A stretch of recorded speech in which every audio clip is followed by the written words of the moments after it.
A very informal introduction, but my name is Austin Qualls, the owner of Overnight Success Coffee. I guess you would call it an interview, conversation with my friend. More coffee, please. So we're bringing this conversation to you because I think it's important that you get to know the people who are pushing the culture forward, who are creatives in a space where, you know, a lot of the work goes unseen. You just get a product and people don't really understand how much work and effort it takes into it, and the teams behind us that are helping us push these things forward. So I wanted to take some time with my guy Matthew here to really sit down and really dig into some of those things, but also more so that the audience can get to know us, our customers can get to know us personally. My man Matthew, if you want to give a quick intro. Yeah. Hey everyone, I am Matthew and I'm the owner and founder of Leaf Home and Blooms here in Akron, and we just opened a second location in Kent as well.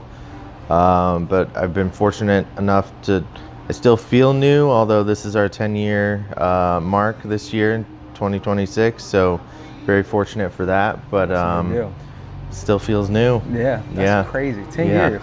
Yeah. That's a hallmark number for a lot of businesses, you know? Yeah, it's pretty exciting. July 1st will be 10 years, so. What are you building right now? In the 10-year mark, you got the second location. What is it that you're focused on? So I think right now, most importantly, I'm really focused on, over the last 10 years, I've been very focused on products, like in terms of creating a product that's different and unique, special, feels like, a beautiful thing, and getting the crew trained to produce that same product that I would like to see, whether my hands are on it or not. And now that is pretty strong, and I'm very fortunate for that. It's taken a lot of curation, a lot of individual training and effort, and now I'm really trying to expand into the experience, the in-store experience, which might have been backwards, but still it's worked out. But I really am, as the industry changes and the economy and everything, I'm just trying to really focus on the in-store experience. How do you train somebody to know you should pick this flower, this goes with this flower? Like, so in terms of systems and you doing it by yourself, how did you work through that in the beginning? Well, I worked by myself for about the first 6 months. Then I brought my mother on first, which was quite fun, just to have her support and whatnot, delivering and everything. And then I did bring one employee on, which was super helpful as well. I didn't know what I was doing, to be totally fair. It was like, let me try this, see if this works. But then in terms of like your question about the flower selection and such, I started this because I worked for other florists and designers, and I kept wanting to break the rules. So I wanted to start my own thing so I could break the rules and not be scolded for it. So color theory, style of arrangements, all of that, I wanted to always do something different. So how about you? What are you doing right now? What I'm building right now is an accumulation of everything that I've been doing over the past, 15 years, right? So I'm going on 31 now. And I told my dad a couple years ago, I said, I look at my life in like chapters that are marked by decades. So like the first, half of my life, I spent it disassembling things and breaking things apart and carrying them up, seeing how many pieces I can make out of it, right? Now I have the opportunity to focus on putting things together and seeing how things work more effectively, and how can we be more productive, how can we have more, like in that document I sent you yesterday, right? Like, how can I make sure that my employees are very clear on what we're doing? Because I want us to really operate as a family. I want us to operate from a space of like ultimate clarity on everybody's end, right? Just because I want maximum longevity, right? If I hire you, it's like I'm bringing you into my family. I'm adopting you at that point. Absolutely. And so, like I said, the first portion of my life was spent kind of taking things apart. This side of my life, I'm putting things together, and that's kind of what overnight success is over coffee. I'm allowed to have these conversations and build relationships, and ultimately just building my community and network. So that's kind of what I'm focused on building right now. What kept you in it when it wasn't easy? Relationships, actually, which when you get into a business, that is like a big relationship, you know.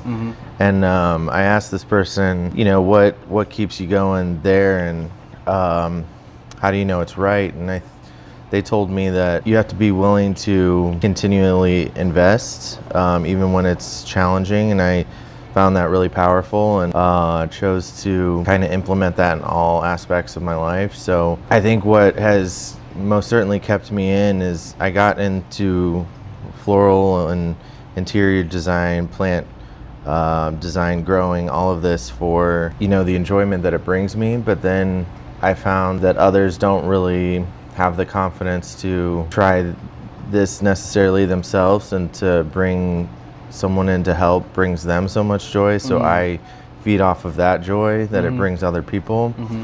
And so when it's been challenging, and it most certainly has at several points, being reminded of the simple joy of a little flower arrangement that brings someone. So the crew here knows, like, if I come down and start designing, I'm stressed out. And I need like a break, and to, you know, come do what got me into this originally, because it's just a constant reminder that it'll be good, but I just need to take some time to work with my hands and create something gorgeous and hand it off to someone and see their huge smile. And it's so simple. In terms of like what kept me going, it was like, first of all, there's no other option.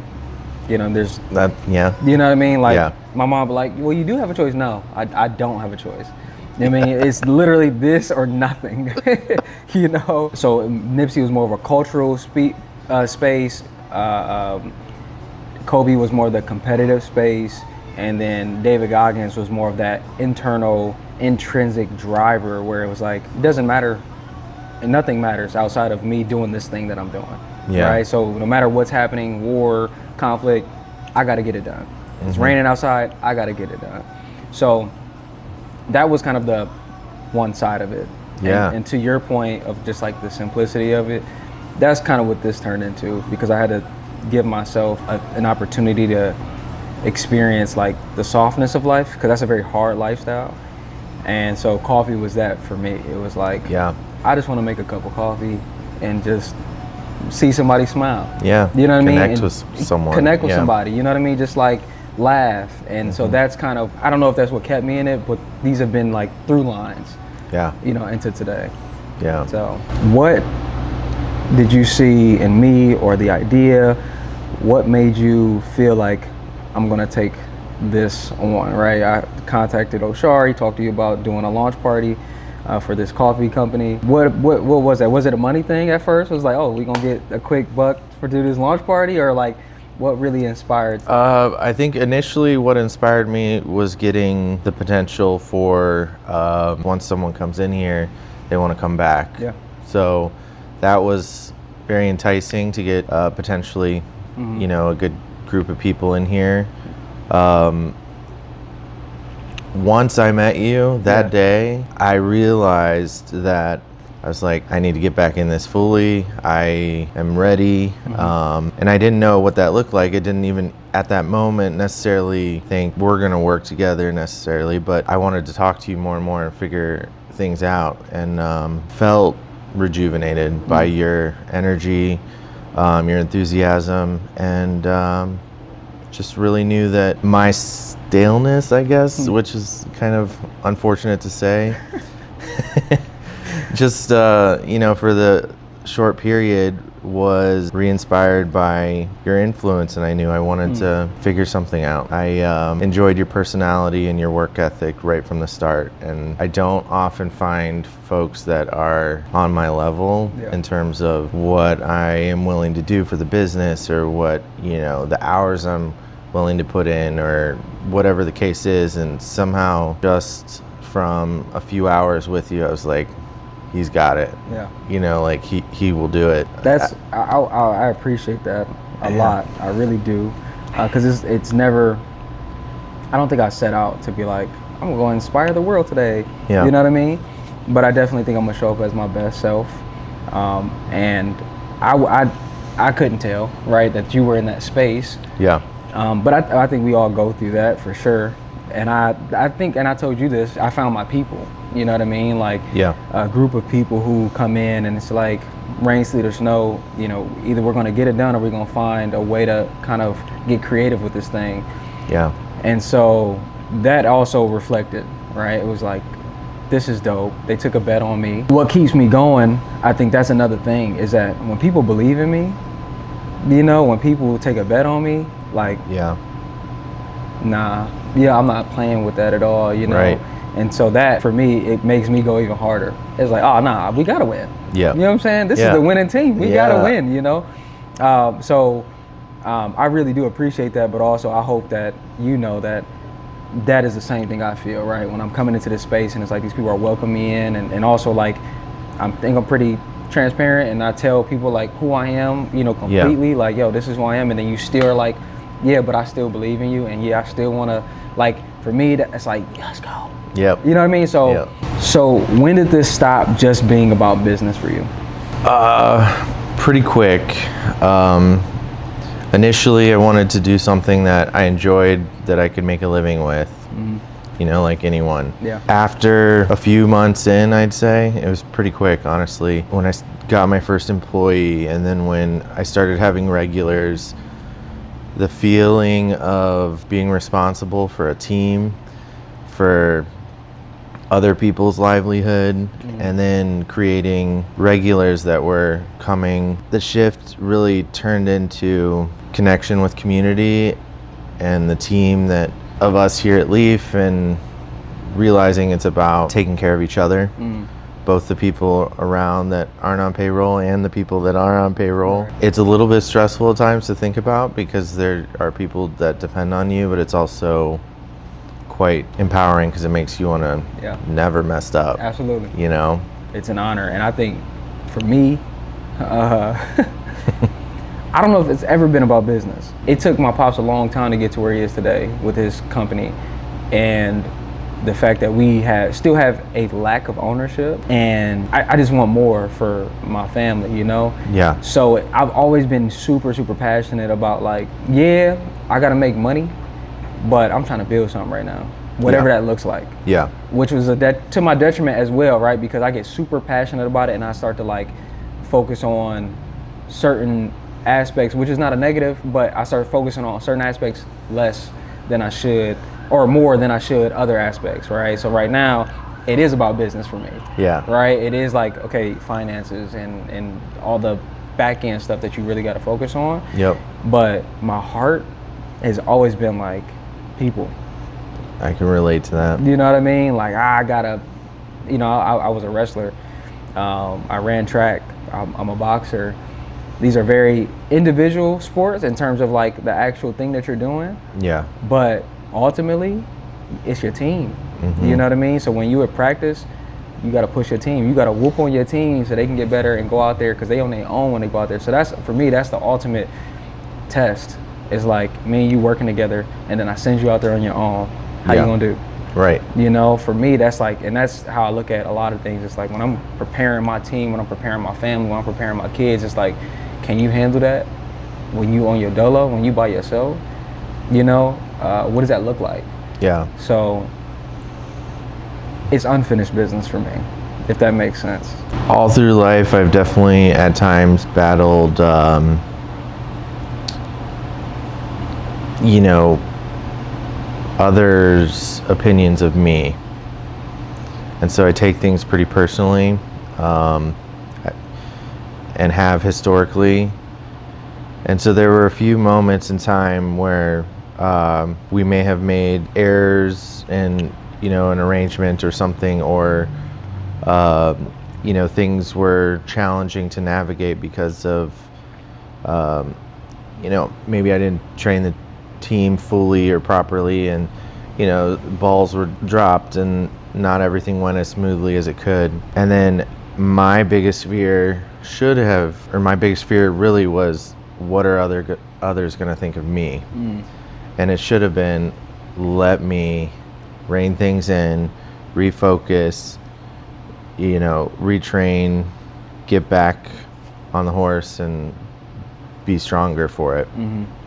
And so I'd say, there were a few tough times throughout the years where I was just like, man, I'm not getting this, and what kept me going was taking a moment, breathing, realizing what reality actually was, because, I'm quick to jump to something I create in my mind that's not actually totally accurate, and not worrying about outside perspective, but worrying about my team, the crew.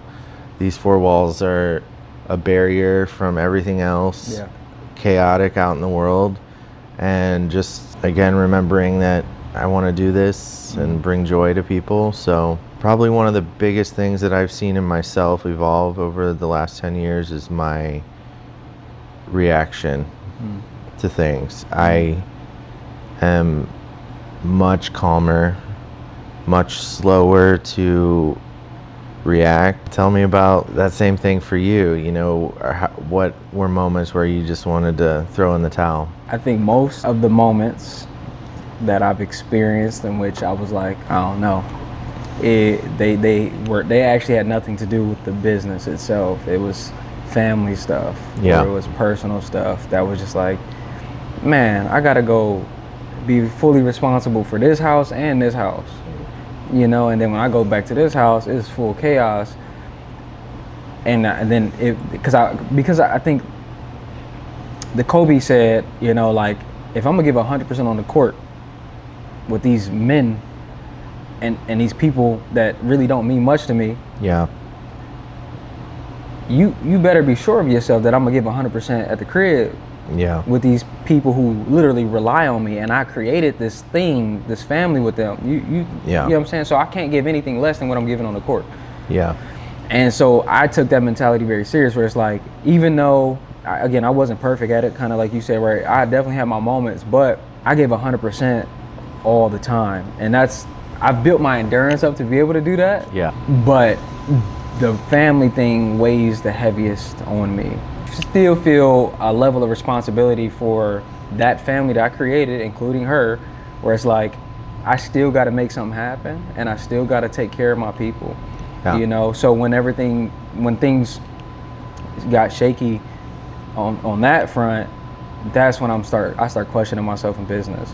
It's like, maybe I should just quit this thing, go get a regular job so I can just make them happy and be stable and be consistent in some other ways, Now, do I feel fulfilled by that? Absolutely not, right? I feel very like a void.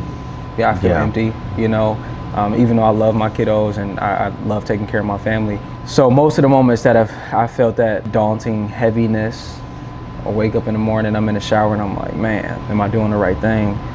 I start questioning myself and my intentions. It typically has something to do with the standing of my family and my kids and things like that. But then I'm reminded, like, I'm literally doing this for them. You know what I mean? Like, yes, this is for me, but I don't wake up not one day and not remember, like, you see my kids here, like, they see this, they're watching, you know what I mean? They get an opportunity to be involved with this thing that I'm building, and in 10 years from now, when this is something completely evolved and has legs and is kind of doing its own thing, and they can walk in and they know the employees, and you know what I mean, they're like, let's go see Uncle Matt, you know what I mean? Like, when that starts to happen, then it's like, all that the silence, that we experience as entrepreneurs, as business owners, when we're by ourselves in our room and we're just thinking about the things, that's where you start seeing the fruit to that. What does success actually look like for you now, and has it changed over time? I do believe it has changed over time. As I mentioned before, I think initially when I got going, I was focused on doing something that I loved to support myself, and I was a little bit limited on that, focus. And then quickly creating so I was in another space for 2 years and outgrew it very quickly, and then was fortunate enough to find this building which was 5 times the size of the old space. And then COVID hit, and so I had a lot of extra time to really design the space and actually build it with my own hands and not have to hire people in for it. And that's when I realized success for me was creating a space that I was proud to showcase in terms of like becoming a hub for a community. What does success look like for you? People make jokes like, is it really overnight? You know, that type of thing. The name is a reflection of a philosophy that I think a lot of black men have, right? It's kind of that hustle, that kind of, you gotta dig in the mud and you gotta get it out the mud, that type of thing. Because fast money is something that a lot of us chase, right? Which, you know, you pop up overnight and you do got a lot of money, right? So that's a part of it. The other part of it is that when I was impregnated with this idea, I was literally working overnight. I worked at Pepsi at a warehouse, and I was working from 5 p.m. to 5 a.m., all right? And when I came home in the morning, my kids were still asleep, all right? And so that's where the entire philosophy, like, so overnight success was like, you know, I'm literally working overnight to become the thing that I believe that I should be, and build the thing that I see, envision in my mind. But then also our tagline, "Let them sleep," the two-pronged approach when it comes to the "Let them sleep" tagline, because it's, first of all, let the haters sleep. All right, people they gonna sleep on you. They gonna see what you're doing, and it's that little business and it's that thing that you're doing, or that little flower shop or whatever. Let them sleep. No need to bother them. Let them do what they gonna do. You focus on you, right? And then the other piece of that is, when I look at my kids and they're sleeping, I'm letting them sleep, because I want them to be so, like, they're sleeping so good because they know they got me. Yeah. Right? So they know that I'm protecting them. They know that I'm going to provide for them. They know that so you can sleep real good if you know somebody out there handling business. You know, for me, sometimes success is just making really cool, like the steam and the milk the right way, so I can actually make like the latte art and everything like that. Like that, for me, I'm like, yo, I'm getting low-key dope at this, right? So that's a win. What did you learn in your childhood that you still carry with you? My dad is probably, I mean, both my parents are, but I definitely like watch my dad a little closer in this regard. I don't really know of anyone that works harder than he does.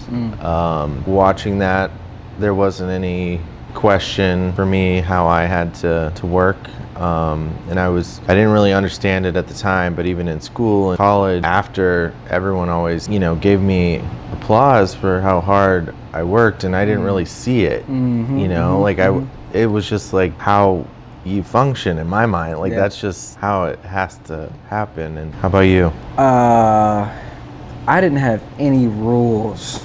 Like, I really did what I wanted as a kid. I was a good kid though. Yeah. I had boundaries, and I don't really know where I learned. Like, I had a level of constraint that a lot of my friends did not have. My pops taught me like discipline and work ethic and stuff like that. Like, you know, I started cleaning toilets, and you know, he taught me, you know, I don't care what you do for a living, you can clean toilets. You better make sure that the best toilets that anyone has ever sat on. Yeah. You know, and so I took that mentality very seriously, because I realized how significant that was in terms of who you were as a child, who are you today, and who are you becoming. As a kid, I had a lot of self-confidence issues, just always battling and comparing myself to others. And I think really what is empowering, and something that I'm noticing, is I'm finally in a place where the noise from other things doesn't affect me hardly at all anymore. I want to ask this, because I just found out that you had 2 siblings. Yeah. How did they play a role in your confidence? I always was a little bit distant, just because I'm gay and they're both straight. So they had a bond of that, like, bro bond. So I felt a little distant, even though we were very close still, but there was still some disconnect there. And so my confidence was challenged a bit with that. So I have 2 older brothers, but we weren't raised in the same house. Yeah. So I was big bro. I had to fake the funk for them. I had to be tough for them. Yeah. You know what I mean? They had to be confident that like their big brother was gonna have their back. Yeah. No matter what. You know what I'm saying? If big guy come down the street, bullies, what? Yeah. You know, even though sometimes I was shook, I'm like, I don't want to deal with this, you know what I mean? But I had to do what I had to do. And so that false confidence became a real confidence once I really understood what I was trying to achieve. Yeah. All right, Matthew, in closing, I have 2 bigger questions, I would say. Maybe not big in terms of concept, but bigger in terms of the weight. Yeah. Right? So what truth are you standing on today? I'll ask that one first. What truth are you standing on today? I'm going to make mistakes. There's people that do know better than me in certain topics. I know the vision that I want, and I know where I want to take this. But there are people that can help me do things better. Yeah. And it has taken a huge weight off my shoulders, because when I first started, I was like taking on everything myself and then trying to teach myself everything, which is incredibly important for awareness, I believe. But I also know that the weight that you have to carry when you're doing absolutely everything is stifling. Yeah. Who is this not for? I do believe it's important to not seclude yourself to only that, because people that maybe don't have as open of a mind, or that are as creative, or that are accepting, should not be shut out, because we're lights in dark places. Yeah. So if they don't have that exposure, they're going to stay in that spot. So I really do think that it's important to be around both those worlds. Yeah. But still might not be for them necessarily, but it's still important to be exposed to everyone. I start giggling as I start thinking about it. This is not for people who want Starbucks. Because this ain't that. Yes. You know? Listen, I'm going to hold the light for you, though. Yeah. You know what I mean? Come on down. Get you some good quality coffee. I got the best roaster. We handle our beans with care, with love, a lot of intention. So everything we do is for the person that this coffee is for, right? So if you're ordering online, that coffee is roasted for you. Yeah. Right? If you're doing wholesale, no matter how much it is, that coffee is roasted for you. So we're not just picking it off the shelf, you know? Yeah. And that for me is important for our clients and our customers. But ultimately, the community that we're building here, I think I'm going to kind of steal a little bit of your answer. It's not that it's not for anyone, but it is a matter of, you know, if you come into this space, there's a certain level of expectation, like you're going to be open-minded, right? We're here to build something together, right? A larger piece of that for me is just because I've been in so many different communities. It is about the collective, right? So making decisions that we know are going to benefit everybody in here, and not just I'm here to win for myself. Like, nah, man, we here to win as a team. You know, we here to really elevate each other and put each other in a space where, like, if our competition is I'm gonna make your business better and your competition is make my business better, then we both gonna win. Absolutely. You know, so I think if you don't have that mentality, then it's probably not for you. This was good, brother. This was good. Yep. There you go. And we out.